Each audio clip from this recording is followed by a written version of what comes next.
أعوذ بالله من الشيطان الرجيم. بسم الله الرحمن الرحيم. الحمد لله رب العالمين والعاقبة للمتقين ولا عدوان إلا على الظالمين، والصلاة والسلام على رسول الله صلى الله عليه وسلم خاتم الأنبياء والمرسلين وعلى آله وأصحابه وأعوانه وبعد. أعوذ بالله من الشيطان الرجيم. بسم الله الرحمن الرحيم. يا أيها الذين آمنوا كتب عليكم الصيام كما كتب على الذين من قبلكم لعلكم تتقون أياما معدودات إلى آخر الآية. Abooluganda, amatendo ga Allah subhanahu wa ta'ala tumwebaza ebbanga lyatukuuma nga tulisasula mpeera gyali naye nga tubeera bagombu okubeera nga tutuukiriza amateeka ge. Olunaku lwaleero nga tunnaba kugenda mu maaso, tusooka okutegeeza n'okweyanjula eri abantu baffe be tutambula nabo ku nsonga eno. Amannya nze Lwamunda Abdul Hafiz, mutabani w'omugenzi Sheikh Abdallah Buswata, Allahumma ighfir lahu warhamhu, nga amannya ago ge gali oligino agantuumibwa era ge gange. Biri ebirala tubyongerako olw'okuba nti nno bibaawo, oyinza okutawulirako Sheikh oba Haji, ebyo bitiibwa ebifunirwa olw'ekyo ky'oba otuuseeko, naye nga ekikulu kumanya mannya n'ayogera y'ani. Nga tumaze okutegeera ayogera y'ani, twagala okugenda mu maaso n'ekiseera kino eky'okutunuulira omwezi gwa Ramadhaani guno, naddala mu kiseera kino ekikirembayo ekifundikira mu nnaku zino ezifundikira omwezi gwa Ramadhaani. Ekikulu olwaleero twagala okutunuulira obukulu obuli mu kusiiba. Okusiiba kuno omuntu yalibadde akutunuulira mu ngeri ki, oba yalibadde akutunuulira mu ango ki, nga ye omuntu akufunamu atya, era ng'oggyeko okubeera nti nno abantu balina endowooza nnyingi ku kusiiba. Oyinza okulowooza okusiiba ku ngeri y'okutuukiriza etteeka lya Allah, n'okitwalirawo bw'oba muwulize n'okigoberera, naye nga totunuulidde ggwe nga ggwe ofunamu ki. Abalala batunuulira okusiiba ne bakutunuulira ng'ekibonerezo ekyateekebwawo abantu okubabonereza mu ngeri ezifaanagana bwe zityo, naye nga okusiiba eri omuntu yenna ku levo yonna yalibadde akutunuulira mu migaso ki, era omuntu aganyulirwawa mu kusiiba oba omuntu afunirawa mu kusiiba. Lwaki Katonda yateekateeka okusiiba kuno eri omuntu kumugasizaawa nga tonnatunuulira ye Katonda byagenda kusasula mu kusiiba kw'oba osiibye? Bwe tutunuulira okusiiba emigaso giwerako, naye twagala okusooka okulaba okusiiba kuno ekisookera ddala okusiiba kya bulamu, nsonga ya bya bulamu bw'obanga otunuulidde enteekateeka Allah subhanahu wa ta'ala gye yateekateeka. Lwaki tugamba nti okusiiba kya bya bulamu, era lwaki Allah yateekawo okusiiba ne kibeera nti nno tukitunuulira ku ange ey'okuba nti nno kya bya bulamu? Okusiiba, omuntu asiiba n'abanga alumwa enjala, naye ng'enjala eyo ekwatagana na byakulya ebibeera bigenda mu lubuto. Nga twagala okunnyonnyola ensonga eno nti okusiiba kya bya bulamu, sisitimu y'omuntu, olubuto lw'omuntu luno ye sitoowa ya buli kintu kyonna ku bulamu bwe, era buli kyolya kyonna, buli kyokozesa kyonna okiteeka mu lubuto. Bwe liba ddagala oliteeka mu lubuto, wadde ng'ate awakuluma walala, omutwe guba gwe gukuluma, eddagala ly'omira ligenda mu lubuto ne lisobola okubeera nti nno omutwe, sisitimu y'omutwe efuna okuva mu lubuto eddagala eryo mwerijja ne ligenda ate ne lijjanjaba omutwe, ng'ate omutwe guli waggulu. Waligambye nti walibadde oliyise oba mu nnyindo oba mu matu. Ne tunuulira nti omuntu nakibanga kigere kiri wansi kye kimuluma, eddagala lyonna erikola ku bulamu bw'omuntu, ku mubiri gw'omuntu wonna waba wamuluma, bamulagira okulimira. Bwe lituuka mu lubuto, do sisitimu eyo nejjawo, saaviisi yayo negenda nekola. Kati olubuto ne lubeera nga lukuŋŋaanirako ensonga zonna, lwe lukuŋŋaanya system y'omuntu yonna obulamu bw'omuntu kwe butambulira ku lubuto.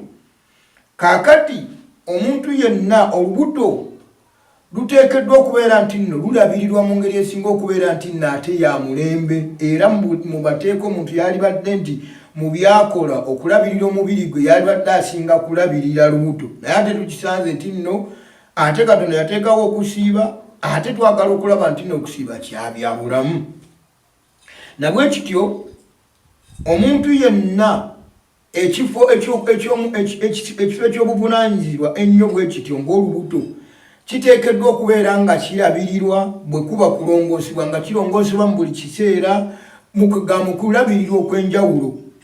Naye abantu bangi tetukimanyi nti nno olubuto lwe lufuga omubiri gwonna kumpi lwalibadde lulabirirwa nnyo, era bwe kuba kulongoosebwa kwozebwa lwalibadde lwozebwa mu buli kiseera. Kati Allah subhanahu wa ta'ala n'ateekateeka okusiiba. Nga lwaki tugamba nti nno kyabya bulamu? Abantu bangi bakola dduyiro, naye nga kye kibakozesa dduyiro kwe kusala n'okukendeeza ku ebyo bye balina mu mibiri okulabika nti nno gisobola okuba emiramu. Bwe muba muntu kusala amasabu, omuntu ayagala akola edduyiro ng'ayagala okusala amasabu mu mubiri agasobola okubeera nti nno bwe guba mutima gasobola okugaana okussa obulungi, emiswa tigisambuza bulungi, akola dduyiro asobola okusala amasabu. Kitegeeza nti buli kituulo ekingi mu mubiri kiteekwa okuba nti nno kifuuka ekyobulamu oluvannyuma. Kati n'abanga akola dduyiro, kati twagala okulaba nti dduyiro y'olubuto yo yalibadde ekolebwa etyo okusobola okusala ku birimu, nalwo lusobola okubeera nti nno lutewolokoka ku birimu obirugaana okutambuza sisitimu obulungi okusiŋŋaana ng'omuntu eyalibadde nti nno obulamu bwe bugenda okunoonya, omubiri guno bugenda okunoonya saaviisi zaagwo okuzijja mu lubuto, waliwo bwe bitasobola kukwataganira kubanga essaawa bina lubeera lujjuddwa, essaawa bina lubeera lujjudde. Kanalo lwetaaga dduyiro okusala ku birimu. Ekisookawo otegeera nti okusiiba kuno ebanga dduyiro y'olubuto okusobola okubeera nti nno lukendeeza ku birimu, lusobola okubeera nti nno buli sisitimu, buli kasuwa kakola omulimu gwako okuweereza kubanga omubiri gwonna wegufunira. Awo Allah subhanahu wa ta'ala yakiteekateeka mu ngeri yateeka nakubeera nti nno tukirabanga ekibonerezo, naye ekimu ku magezi agawalera ekiri munda kyekyo okubeera nti nno olubuto luno luteekwa okuba nga lulabirirwa okusala essaawa bina ne lubeera nga luli ku balansi etegereka. Naye ng'omuntu tosobola kukola kipimo kisobola kulabirira lubuto olwo mu mbeera eyo okusobola okubeera nga lusaavinga omubiri gwonna nga bwe tukirabye nti nno omubiri gwonna ogugabana esaaviisi yaagwo gwonna bwegifuna. Kaakati ne kibeera nti nno Allah subhanahu wa ta'ala yateekateeka okusiiba mu ngeri eyo nga ekyokulabirako ekyangu lwaki okusiiba kusobola okuba nti nno y'engeri y'okukolamu dduyiro olubuto luno lusobole okwerongoosa n'okuvaamu kakica afumbekedde omwo gwe walibadde nga gwe tosobola na kumanya. Ekyokulabirako ekyangu olwaliro ffenna tukozesa amazzi nga tugateeka mu bikozesebwa mu bidomola, mu ttanka ng'ezo, naye ttanka ebbanga ly'omala ng'ogiteekamu amazzi oba ekidomola, amazzi bwe gaba gagendamu tosobola kulaba bukyafu buli mu mazzi. Naye bwe galwamu bwe gagenda gabeeramu ebbanga okikozesa kiwaleeta nga kitukula, ogenda okulaba nga kizigamye munda. Naye buli lw'obeera ng'oyongeramu bwongezi mazzi tekisobola kubeera ng'ebikakampa biri ebikutte bisobola okuvaamu. Naye bw'oyimiriza okuteekamu amazzi ne kimalako ku nnaku nga tekigenzeemu mazzi, enkondwe eri ekwatamu mu kidomola oba mu ttanka, amazzi ebbanga lye gamala nga tokyagateeramu kumuukumu ne kiyimiriramu, ogenda okulaba ng'egagambuka kumpi na yokka. Awo naawe otegeera nti amazzi genteeka muno gasobodde ogenda okulaba nga n'obukyafu busitukidde mu mazzi oluusi nga butandise okwenoonyeza okukola kati ogenda okulaba nga bujjira mu mazzi nga kikuwaliriza okutegeera nti ekidomola kyetaaga kwoza. Kannabwe ekito tosobola kumanya nti emmere gye tulya ne bino bye tukozesa mu lubuto bw'omira empeke zino kati nga kapiso tuzimira naye tomanya bikakampa ebyo biddawa. Bw'onywa amazzi ge tunywa bw'obanga wagalinze ne gamala okwesengejja obulungi ogasiŋŋaana nga wansi ne mu kikopo gasengejjeyo ebintu ebirabika nti bikyafu byajjidde mugo, naye ge wanywedde tosobola biraba. kati ekiseera olubuto ne lubeera nga gw'oteeka mu buteeso olw'okuba nti nno kintu kya munda tosobola kulaba, ye Allah subhanahu wa ta'ala n'amanya nti nno omuntu ono tajja kusobola kwekolako nga ye kweddaabulula, wabula alina okuteekawo ekiseera eky'omwezi omulaba mu mwaka nga kyakola saabiisi ya lubuto, ebbanga lirumala nga terukyagenda mu bintu kumukumu, lubeere nga ewabadde wakutte, ewabadde waziyidde, ewabadde watakyatambuza bulungi mulimu gwawo, nga wasobola okubeera nga weddaabulula. Ekimu ku byo y'embeera eraga nti nno olubuto buli muntu lwasiiba aba akola dduyiro y'olubuto okusobola okubeera nti nno lukendeeza ku birimu kubiyingiramu, ebyayingiramu ebirudde nga biyingiramu bisobole okubeera nga bikenenulwa mu kaseera akabeera nti nno nalwo lufunye obudde obukola ki, obuwummula ne lukenenula ebikyafu. Era ky'oba olaba nti nno mu mateeka bwe tuba nga tusiiba, Nabi Muhammad sallallahu alaihi wasallama yatuyigiriza era yatusomesa mu ngeri ya sayansi nti omuntu bw'abanga yasiibye mu kusiibuluka kyatteeka okusookera ku mazzi, oba ennyonta ekuluma oba tekuluma. Ekigendererwa mu kyo kiki nti amazzi gano bwe gasooka munda gasiŋŋaanayo nga obukyafu buli obumaze okubeera nti nno bwekenenudde bulinze engeri gye bunaakola. Bw'osookayo emmere ate bwe bwetabula mu mmere ojja kusiŋŋaana nga tofunye mu mugaso. Naye kyeyava atugamba nti buli lwoba osiibuluka sookera ku mazzi, amazzi gano gagende nga gayita mu kyenda muno ge gaba gasookayo gasiŋŋaane ng'olubuto lumaze okukenenula obukyafu gye bulukenenudde gabeere nga gabwoza nga gagenda nabo. Era kyova osanga nga enfuluma y'omuntu aba asiiba ali mu kiseera eky'okusiiba ekyukako okusinga ku nfuluma gy'abadde afulumamu eri emabega mu kiseera ng'abadde tuli mu kiseera ekyokuliira okumu.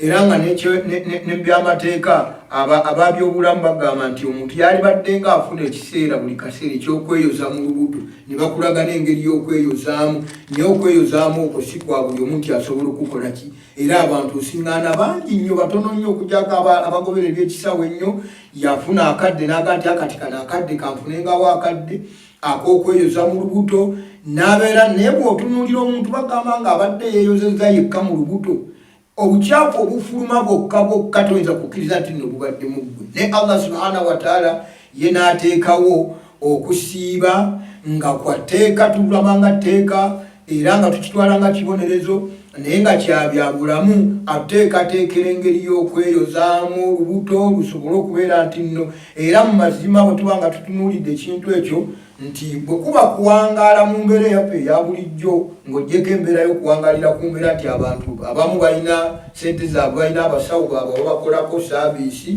obuwangaazi bw'omuntu asiiba tebusobola kuvuganya na bwa muntu atasiiba bwe tuba nga tugoberedde nga twakigoberedde bulungi.